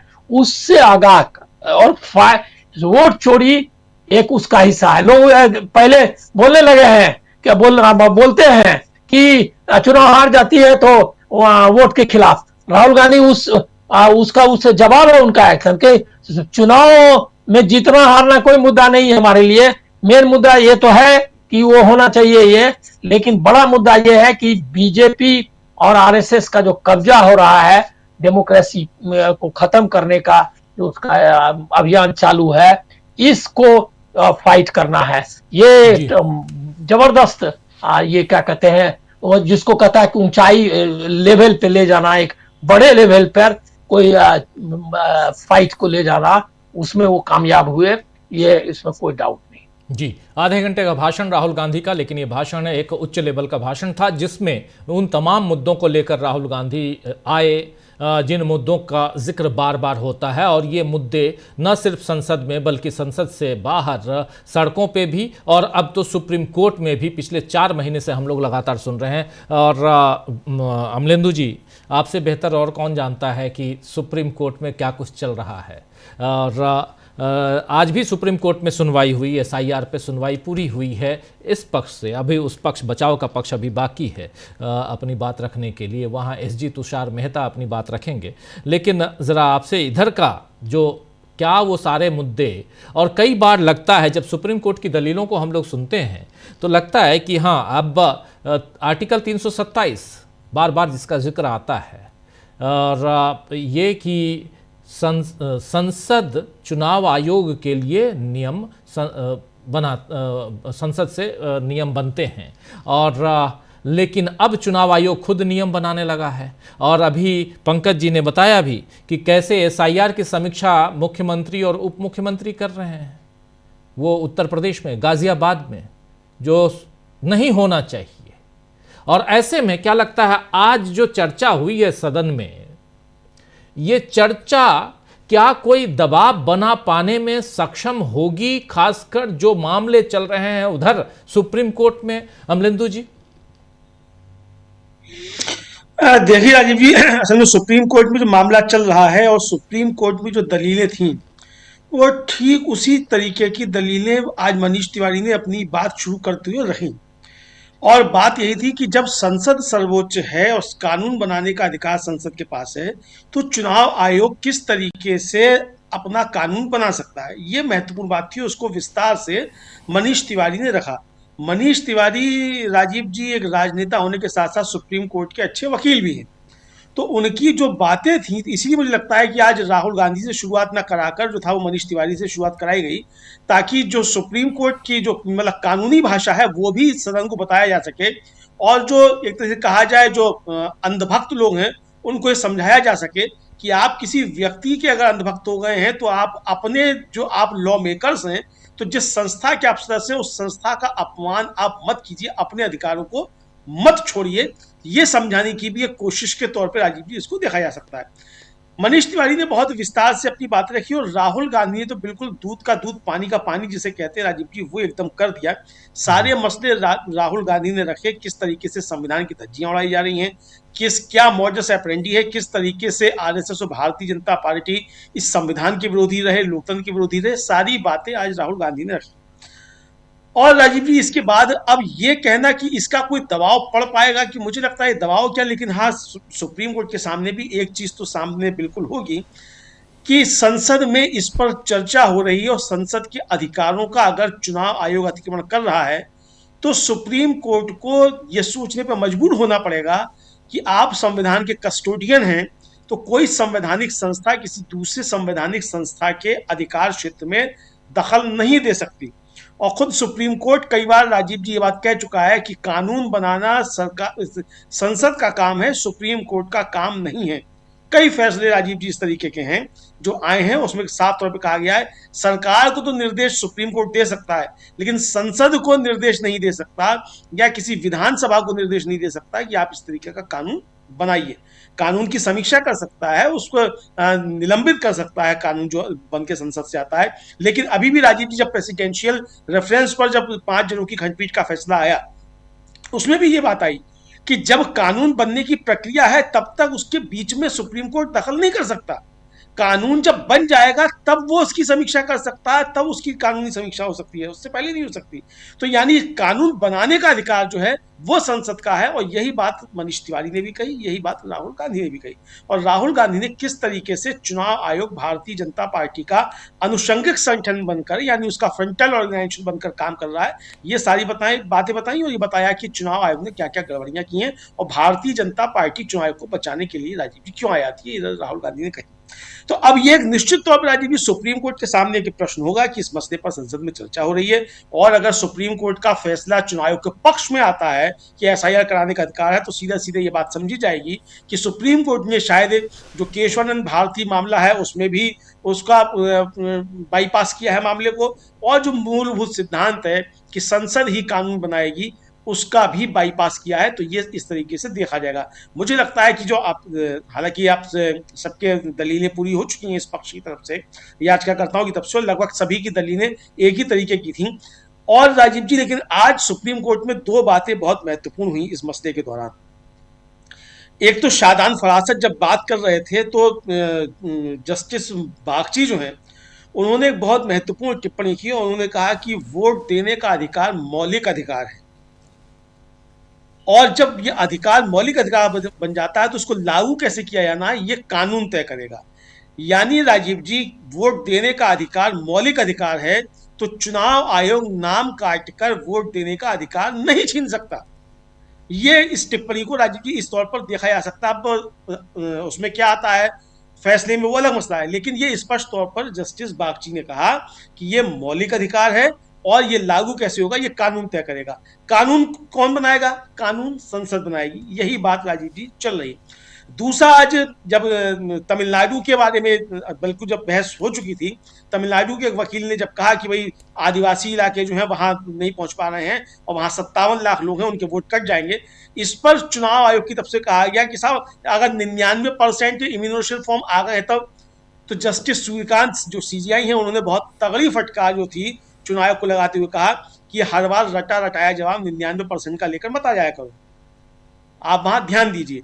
तो ये 2 बातें राजीव जी आज बड़ी महत्वपूर्ण हुई हैं इस पूरी बहस के दौरान। अब इसका क्या नतीजा होता है, किस तरीके से आता है, ये तो आने वाला समय बताएगा। हाँ, फैसला क्या आता है बोलेगा, लेकिन जो 2 टिप्पणियां आई हैं ये एक तरीके से दिशा निर्धारित कर सकती हैं राजीव जी। और चलते चलते राजीव जी एक और फैसले का मुझे लगता है कि जिक्र करना बहुत ज्यादा जरूरी है, और वो भी सुप्रीम कोर्ट का फैसला है, खासतौर से जस्टिस सूर्यकांत और जस्टिस जय माल्या बागची की खंडपीठ का है। उन्होंने आज एक मामले में एक लड़की को उसकी मां की जाति के आधार पर जाति सर्टिफिकेट जारी करने का आदेश दिया। और राजीव जी ये एक बहुत लैंडमार्क जजमेंट है। हालांकि उसमें टिप्पणी जोड़ी कि कानून का सवाल अभी बना हुआ है, और जस्टिस सूर्यकांत ने ये टिप्पणी भी की कि भाई माँ के नाम पर जाति निर्धारित क्यों नहीं हो सकती, पिता के नाम पर ही क्यों होगी। तो राजीव जी, अगर ये कानून का सवाल खुला हुआ है, अगर ये कानून इससे आड़े नहीं आता है, चूंकि अभी तक जो कानून है उसके हिसाब से तो पिता के उस अनुसार ही बनती है, लेकिन अगर ये कोई सुझाव भी आता है सुप्रीम कोर्ट की तरफ से आगे सुनवाई में चलकर, तो मुझे लगता है राजीव जी एक लैंडमार्क जजमेंट होगा, एक नई बहस जो है वो छिड़ेगी। और आपको याद होगा कि जो एक रोहित वेमुला का मसला आया था बीच में, जो जिसने अपनी जान खुद ले ली थी, अगर ये जजमेंट राजीव जी उसके मामले में भी इसी तरीके का आ गया होता तो शायद रोहित वेमुला एक अच्छा शोध छात्र जो था, वो एक अच्छा जो था वो स्कॉलर हमारे बीच होता राजीव। बिल्कुल बिल्कुल, आप सही कह रहे हैं, बिल्कुल सही कह रहे हैं, बहुत सही।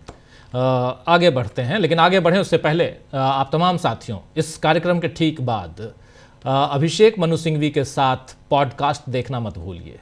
पॉडकास्ट में इन तमाम मसलों की चर्चा है, SIR की चर्चा है, और बीते 15 दिनों में क्या कुछ जो घटनाक्रम है उस पर पैनी निगाहें रखते हैं अभिषेक मनु सिंघवी। देश के वरिष्ठतम वकीलों में से तो एक हैं ही, और साथ साथ राज्यसभा के सांसद भी हैं। और ज़रूर देखिएगा, आप लोग देखते हैं, आपको पसंद भी आता है। और प्रशांत जी के साथ, हमारे साथ एक अच्छी बातचीत उनके साथ हुई है, और कोर्ट में क्या कुछ चल रहा है, कोर्ट के अंदर, ये जानना ज़रूरी है, और कानून और कानून बनाने वाले किस दिशा में जा रहे हैं, ये सब कुछ। लेकिन आगे बढ़ते हैं अब जल्दी से, समय कम है, 15 मिनट का समय बचा है और आप तमाम साथियों के बीच आना है। शकील, आपको लगता है क्या कि इस बहस से, जो संसद में बहस हुई है, इससे एक चुनाव सुधार की बात जो लगातार हो रही है, और विपक्ष यहां कहीं ना कहीं इस बात से निराश है कि वोटों की चोरी हो रही है, जैसे राहुल गांधी ने कह दिया कि इसे राष्ट्र विरोधी एक्टिविटी माना जाएगा, राष्ट्रद्रोह माना जाएगा, तो क्या आपको लगता है कि आज के डिबेट से थोड़ा बहुत ही सही, लेकिन सत्ता पक्ष पर और चुनाव आयोग पर दबाव बनाने में विपक्ष कामयाब हुआ है? जी बिल्कुल, और इससे बड़ा जो है जनता में एक मैसेज गया है। जनता समझ रही है कि कौन सच बोल रहा है और कौन जो है उसको भटका रहा है।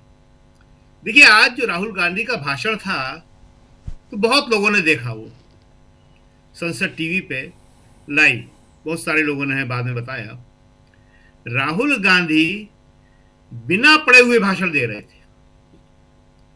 कल मोदी जी पढ़ के भाषण दे रहे थे, अक्सर देते हैं, अमित शाह भी देते हैं।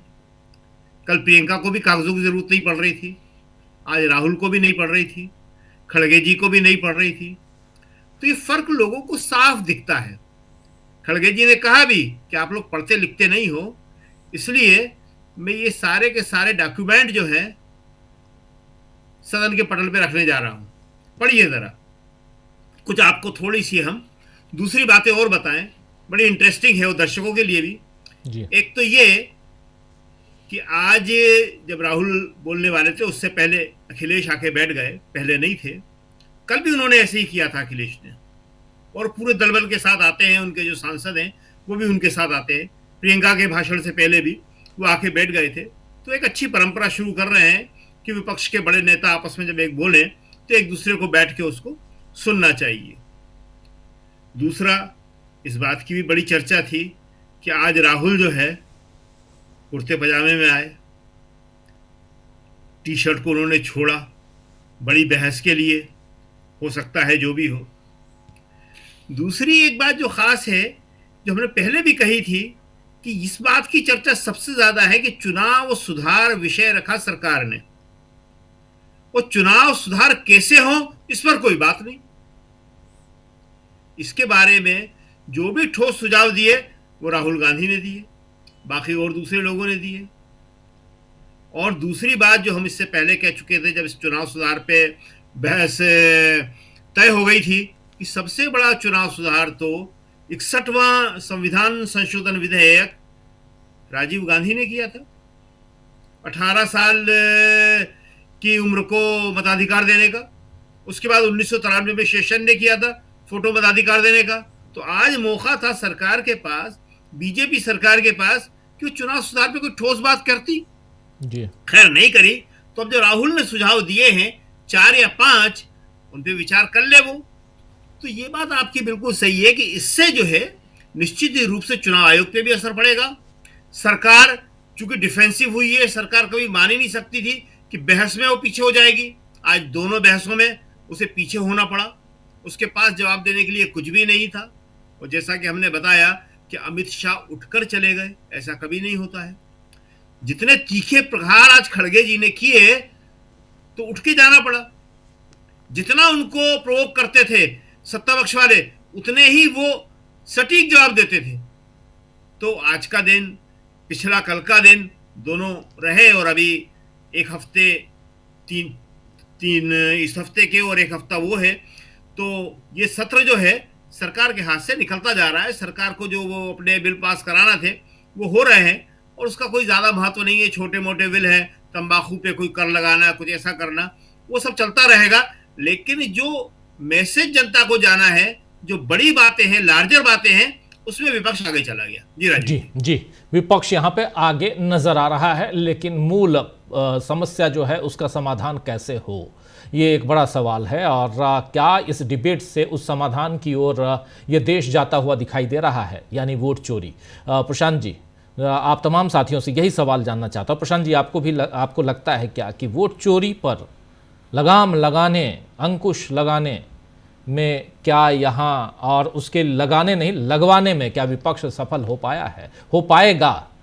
पाया है तो नहीं कह सकता हूँ, हो पाएगा क्या?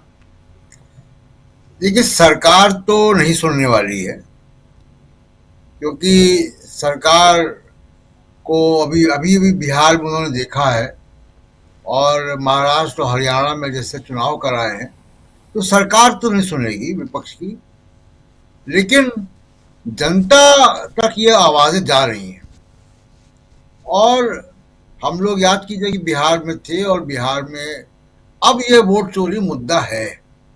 और महाराष्ट्र में हम देख चुके हैं किस तरीके से लोगों ने रिजल्ट को एक्सेप्ट नहीं किया था, और यही बिहार की स्थिति हुई है। तो एक जनता के बीच में ये मुद्दा जरूर जा रहा है, और लोग चुनाव आयोग की जवाबदेही तय करना चाहते हैं। अब ये बहुत आम चर्चा है कि लेवल प्ले फील्ड नहीं है, और लेवल प्ले फील्ड को ध्वस्त किया गया है। जिस तरीके से चुनाव के बीच में 10,000 रुपए ट्रांसफर किए गए, और खासकर जो वोट काटे गए। अभी शायद पंकज जी चर्चा कर रहे थे कि योगी जी बड़ा चिंतित है। मैं बताया तो क्यों चिंतित है। वहां पे भी एक असर हो रहा है SIR का। वहां असर उत्तर प्रदेश में ये हो रहा है कि बहुत सारे लोग जिनके एड्रेस गांव में भी हैं, यानी जमीनें हैं, पुश्तैनी मकान है, वो लोग सरकारी स्कीमों से कट न जाएं, इसलिए अपना वोट जो है वो गांव में शिफ्ट कर रहे हैं। अब शहर में रहने वाला जब गांव में वोट शिफ्ट करेगा तो वोट डालने नहीं जाएगा वो। और बीजेपी उत्तर प्रदेश में 2022 के चुनाव में, विधानसभा के चुनाव में, शहरी वोट की वजह से सत्ता में आ पाई थी। तो ये बीजेपी का वोटर है जो गांव जा रहा है, जो शायद वोट ना डाले। ये चिंता है बीजेपी को, इसलिए योगी आदित्यनाथ रिव्यू मीटिंग कर रहे हैं, और दोनों उप मुख्यमंत्रियों को सबको लगाया है उन्होंने। तो वोट चोरी, लेकिन एक बड़ा मुद्दा वोट चोरी देश में बन चुका है, और कई साल से। आप देखिए, ईवीएम की बात आप कभी भी आप करें, कहीं से भी, किसी चौराहे में, किसी सड़क में, किसी चाय की दुकान में खड़े होकर आप ईवीएम की बात करें, लोग छूटते ही कहते हैं कि ईवीएम से वोट नहीं होना चाहिए। तो ये बड़ा मुद्दा है। और सबसे महत्वपूर्ण बात जो राहुल गांधी ने कही है, और दोनों चीज को मैं जोड़ के देखूंगा कि देशद्रोह, और वो कानून लाएंगे कि जो पुराने कारगुजारियां हैं उनकी भी जवाबदेही, कानूनी जवाबदेही तय होगी। ये बहुत बड़ा कदम है जो विपक्ष ने आज लिया है, और ये एक निश्चित तौर पे देश में माहौल बनाएगा। लेकिन मुझे अभी भी नहीं लगता है कि पश्चिम बंगाल में जो ये कर रहे हैं, जिस तरह से BLOs की मौतें हो रही हैं, आत्महत्याएं हो रही हैं, या लोग नाम काटे जा रहे हैं। अभी चौंकाने वाली बातें आ रही हैं कि झारखंड में, जहां SIR अभी शुरू भी नहीं हुआ है,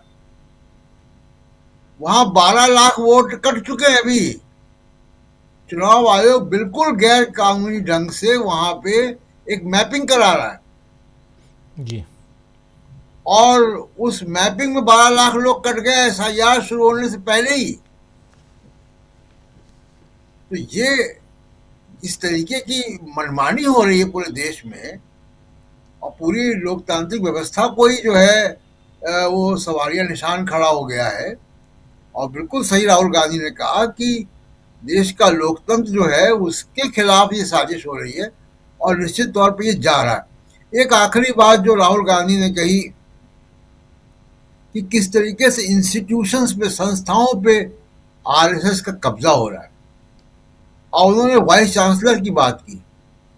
सिर्फ एक उदाहरण देता हूं राजीव जी, 2017 में RSS की एक संस्था प्रज्ञा प्रवेश, उन्होंने दिल्ली में एक वर्कशॉप किया कि एजुकेशन सिस्टम को कैसे इंडियनाइजेशन किया जाए, देशीकरण कैसे किया जाए।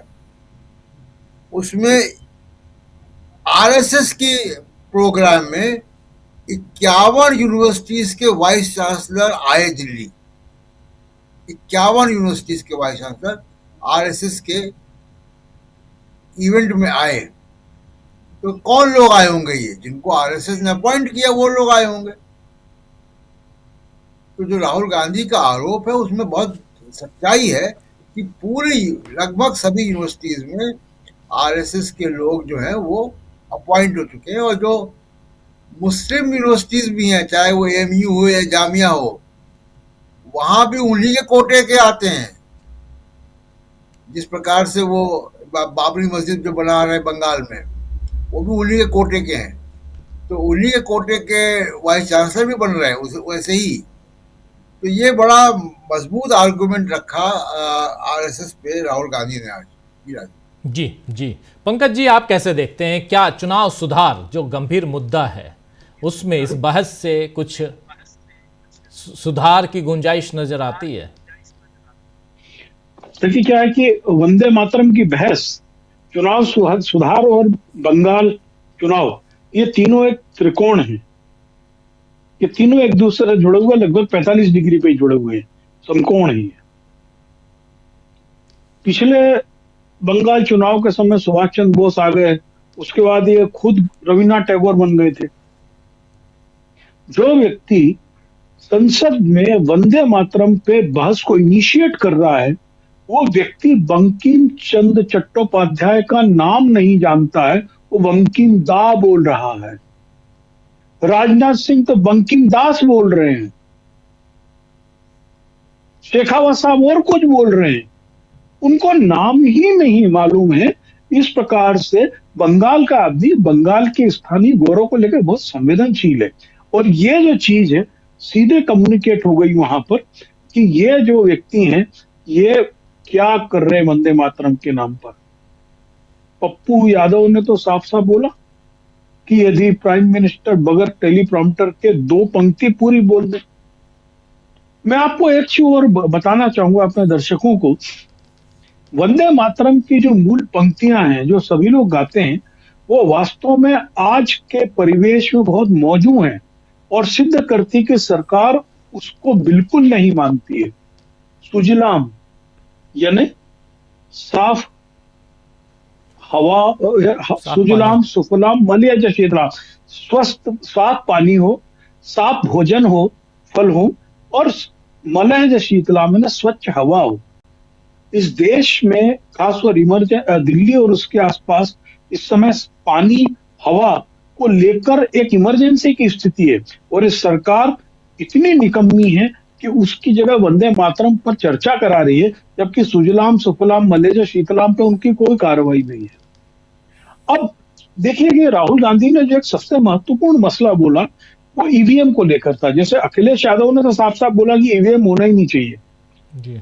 मतपत्रों से चुनाव हो, लेकिन राहुल गांधी ने बोला कि ईवीएम के मैकेनिज्म की जो आर्किटेक्चर स्ट्रक्चर है उस पर विपक्ष की अप्रोच होना चाहिए। पार्लियामेंट में यह भी सवाल उठा, ठीक है आप मतदान करा लीजिए ईवीएम से, लेकिन जो मतगणना है वो वीवीपैट पर्चियों से करा लीजिए।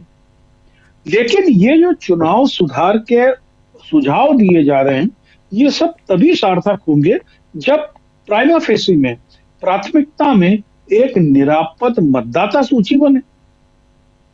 जौनपुर से खबर आ रही है कि 100 साल से रहने वाले लोगों को के नाम उसमें से काट दिए गए, उनके वीडियो बना के पुलिस ले गई कि ये तो ईरानी है, ईरान के रहने वाले। तो लखनऊ में कई हजार लोगों के नाम काट दिए गए। इस चक्कर में हम मतदाता सूची को अपने तरीके का मोल्ड कर रहे हैं, तो हम बाकी के जो चुनाव है, मतदान और मतगणना, उन स्टेप पे तो बाद में आएंगे ना। तो अभी जो चिंता सबसे बड़ी है कि एक अच्छी मतदाता सूची जिसमें अधिक से अधिक भारत के निवासी मतदाता शामिल हो, उसके लिए कोई रूपरेखा और प्लानिंग बने जी। और मुझे लगा कि अभी इस पे कम काम हो रहा है और कम चर्चा हो रही है। जी जी जी मुकेश जी, कैसे देखा जाए? क्या चुनाव सुधार बहुत गंभीर चर्चा है? नहीं, देखिए, चुनाव सुधार करने का रास्ता बनाती है सरकार, संसद, और करने की मंशा जो है वो नजर आनी चाहिए चुनाव आयोग में। फिलहाल ये दोनों चीजें नज़ारत दिखती हैं मुझे कहीं नहीं दिखता कि इस चर्चा और बहस से इस देश की चुनाव प्रक्रिया, या जैसा अभी चतुर्वेदी जी कह रहे थे कि मतदाता सूची, SIR, इन चीज़ों में कहीं कोई सुधार वाली स्थिति, कोई चीज़ों के बेहतर होने वाला रुख मुझे नहीं दिखता। उसकी वजह सबसे बड़ी ये है कि सरकार को इस बात की परवाह ही नहीं है कि क्या हम जो कुछ कर रहे हैं, सरकार हो या चुनाव आयोग हो, जो कुछ हम कर रहे हैं उसके ऊपर सुप्रीम कोर्ट की नज़र टेढ़ी भी हो सकती है क्या। तो स्थिति ये है कि हमको ये करना है, हम डंके की चोट पे करेंगे, बाकी जिनको गाल बजाना है, कुछ बोलना है, बोलते रहे।